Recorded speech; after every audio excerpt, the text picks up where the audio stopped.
Good morning, Safa. How are you today? Good morning, Waleed. I'm doing well, thanks. How about you? I'm good. Just trying to keep my head above water with all the work we have. Well, tell me about it. Absolutely. By the way, did you hear about the new policy changes coming up next month?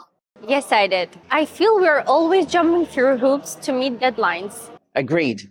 We just need to stay organized and support each other. It's going to be a tough nut to crack, but I think we can handle it. Speaking of support, do you have any tips for managing time better? Sure, I always start by making a to-do list.